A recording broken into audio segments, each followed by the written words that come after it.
Hello friends, hi, this is Ashish and welcome to another interesting video.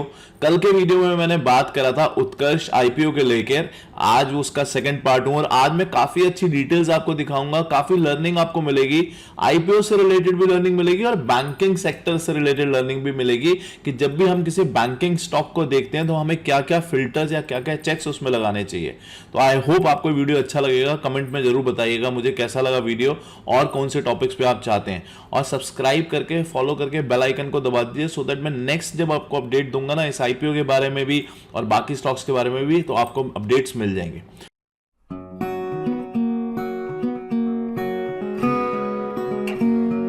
तो अभी तक सबसे पहला जब हम कोई भी बैंकिंग स्टॉक को देखते हैं तो उसमें कुछ क्राइटेरिया होते हैं, एक एक करके चलते हैं। सबसे पहले तो सिंपल क्राइटेरिया पकड़ते हैं जो हम बाकी सेक्टर्स में भी जब स्टॉक्स देखते हैं उसमें देखते हैं कि कंपनी कमा कितना रही है भाई, इनकम कितनी आ रही है। अगर कंपनी की इनकम ही अच्छी नहीं होगी तो कंपनी क्या ग्रो करेगी, वो तो एक सिंपल फॉर्मूला है। उसके बाद कुछ ऐसे स्पेशली मैं आपको नगेट्स और रेशोज दिखाऊंगा जो सिर्फ बैंकिंग सेक्टर में ही अप्लाई किए जाते हैं। तो पहला सबसे पहले हम देख लेते हैं इनकम कितनी आ रही है कंपनी की। तो यहां पे जैसे मैंने आपको दिखाया इनकम जो है ये आप देख सकते हैं इंटरेस्ट इनकम, बिकॉज कंपनी जो है वो इंटरेस्ट से ही पैसा कमाती है, तो उनकी जो इनकम है वो ग्रो हो रही है। ऑलमोस्ट 17,000 करोड़ के आसपास की इनकम थी, 20,000 करोड़ एंड देन 28,000 करोड़। अगर मैं 2 साल के भी नंबर लू ना, 17 to 28, इट इज ऑलमोस्ट 30-35% के इंक्रीज मुझे यहां पे दिख रहा है, which is a good number. अगर हम नेट प्रॉफिट की बात करें, नेट प्रॉफिट भी ऑलमोस्ट 1000 करोड़ से ऑलमोस्ट 4000 करोड़ हो चुका है। यहां पे कम जरूर हुआ था, ये कोविड की वजह से। पूरी बैलेंस शीट में अपनी स्टेटमेंट्स में 4-5 बार इस बात को बता चुके हैं कि जस्ट बिकॉज ऑफ कोविड ये हमें पड़ी थी प्रॉब्लम।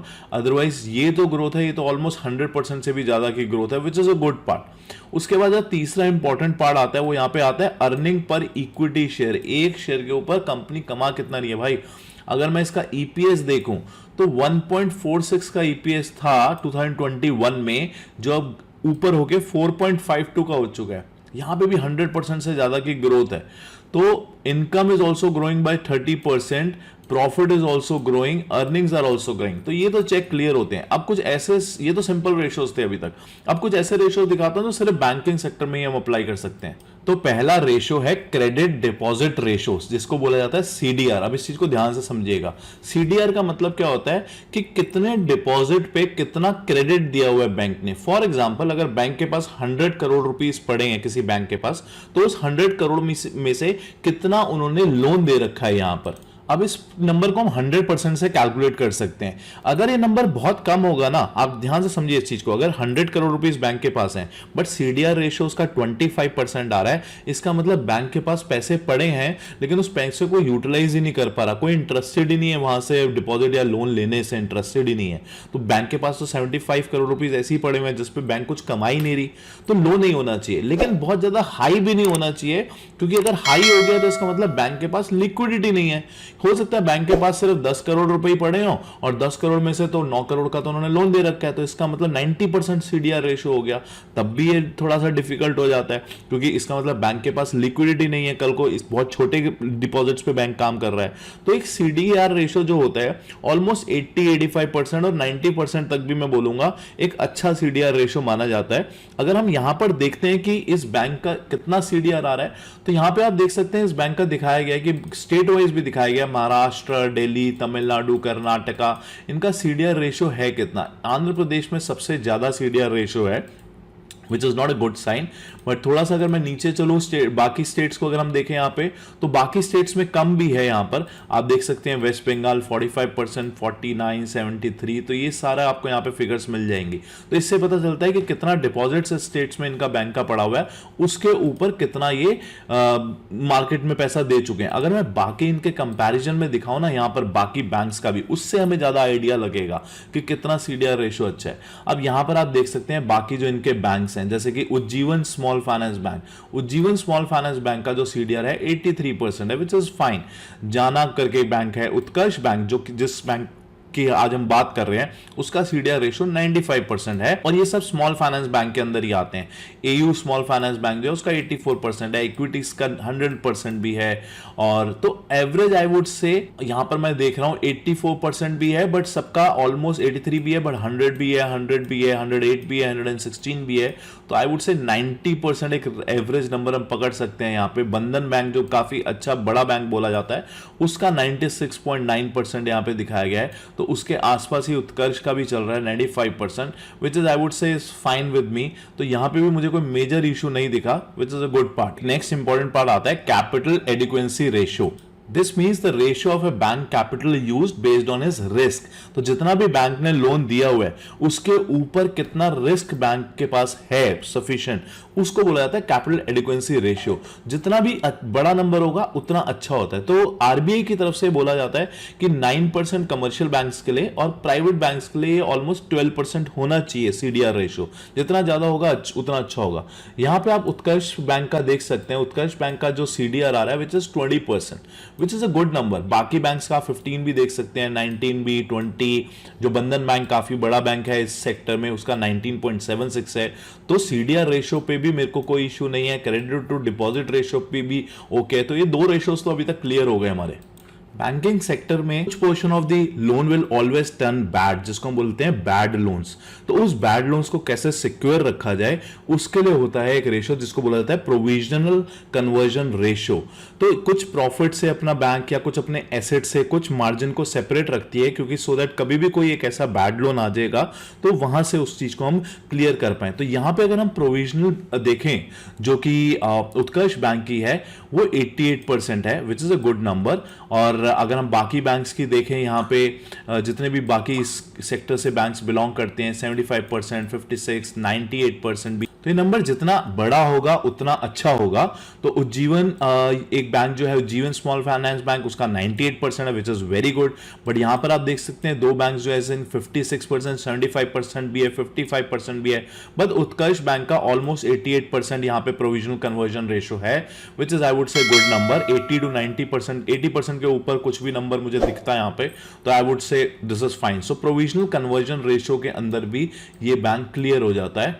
एक दूसरा रेशियो आता है जिसको हम बोलते हैं यहाँ पे Kasa ratio, which means current account and saving account. तो करंट अकाउंट सेविंग अकाउंट में कितना डिपॉजिट बैंक का पड़ा है वहां से आप चेक कर सकते हैं, क्योंकि जितना बड़ा नंबर होगा ये उतना अच्छा है बैंक के लिए, क्योंकि यही तो बैंक का डिपॉजिट है। और यहाँ पे बैंक को एक बहुत छोटा सा मार्जिन रेट ऑफ इंटरेस्ट देना पड़ता है।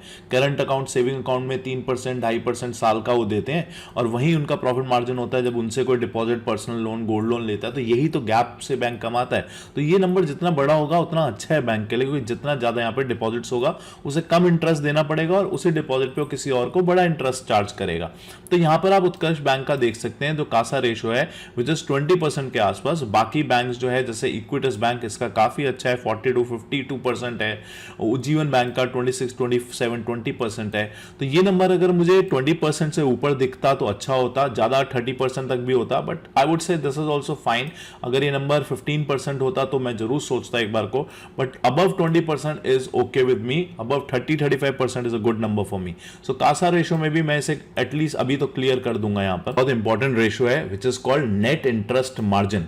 ये बहुत इंटरेस्टिंग होता है, क्योंकि नेट इंटरेस्ट मार्जिन मतलब कि जितना पैसा आपने किसी से सेविंग या करंट अकाउंट या एज ए बोरोइंग ले रखा है, और उस पैसे के बाद किसी दूसरे को जब बैंक की सेल क्या होती है, जब उससे कोई बोरोइंग लेगा, कोई पर्सनल लोन लेगा, कोई गोल्ड लोन लेगा, तो अगर वो किसी को 2% दे रहा है और पर्सनल लोन में वो 8% आ रहा है, तो उसका मार्जिन क्या है, जिसको कंपनी में हम बोलते हैं, नॉर्मल कंपनीज जब हम सेल करते हैं उसे ग्रॉस मार्जिन भी बोला जाता है। बैंकिंग में उसको बोला जाता है नेट इंटरेस्ट मार्जिन। तो यहां पर 9% नेट इंटरेस्ट मार्जिन है। किसी अच्छे बैंक का, बड़े से बड़े बैंक का अगर आप नेट इंटरेस्ट मार्जिन देखेंगे तो ऑलमोस्ट 5% के आसपास रहता है, किसी भी अच्छे बैंक के आसपास। यहां पे नेट इंटरेस्ट मार्जिन इसका ऑलमोस्ट 9% के आसपास है, 8 to 9%, विच इज गुड। बाकी बैंक का भी आप देख सकते हैं नेट इंटरेस्ट मार्जिन 8%। इसे आप ग्रॉस मार्जिन की तरह एक किस्म से देख सकते हैं कंपनी ने कितनी सेल करी, उसके ऊपर एक्सपेंसेस क्या हुए।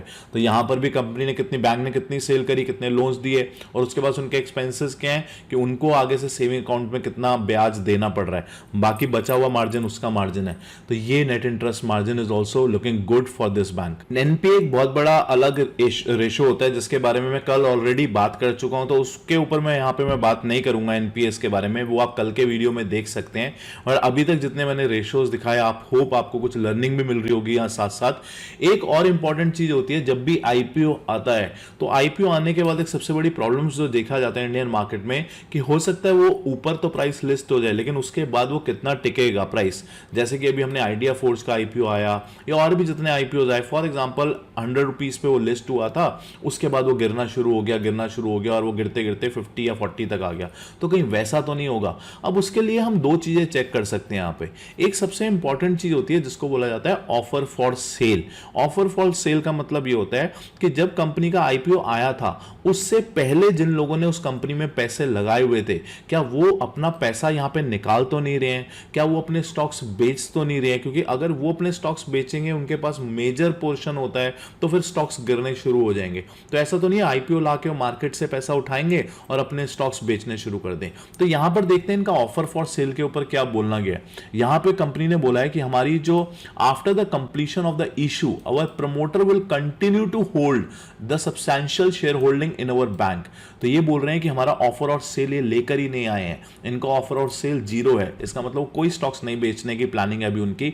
As on date of this red herring prospects, our promoter along with its nominees hold 84.75% of the issued, subscribed and paid up equity share. Upon completion of the issue, a promoter withhold our equity share and the public shareholding will hold. तो ये सब कुछ बोल रहे हैं hold. Offer for sale यहाँ पे नहीं होगा, कोई भी स्टॉक्स यहाँ पे नहीं बेचे जाएंगे, which is another good point. तो इस चीज़ों का आप ध्यान रखिएगा जब भी आप कभी कोई आईपीओ में प्राइसेस लगाते हैं, उनके ऑफर फॉर सेल देखिए, उसमें देखिए इन्वेस्टर्स कितने हैं, उसमें ये देखने की कोशिश करिए कितनी सैलरीज इन्वेस्टर्स उठा रहे हैं। यहाँ पे मैं सैलरीज की डिटेल में नहीं जाऊँगा, बट वो आपको इस डॉक्यूमेंट में मिल जाएगा। तो आई होप आपको अभी तक अच्छा लगा होगा। अभी तक आपने इस आईपीओ के बारे में अगर अप्लाई करना है, कोई भी बाय सेल रिकमेंडेशन नहीं है, मैं सिर्फ लर्निंग के पॉइंट ऑफ व्यू से आपको वीडियो दिखा रहा हूँ। बट आपको नीचे डिस्क्रिप्शन में डीमैट अकाउंट का लिंक मिल जाएगा, वहाँ पर आप डीमैट अकाउंट खोल के आईपीओ अगर चाहते हैं तो अप्लाई कर सकते हैं। अगर नहीं भी अप्लाई करना, फ्यूचर में कोई आईपीओज आते हैं तो उसके लिए भी डीमैट अकाउंट होना इंपॉर्टेंट है। तो आपको डिस्क्रिप्शन में डिटेल्स मिल जाएंगी। Thank you so much, bye bye and have a great day.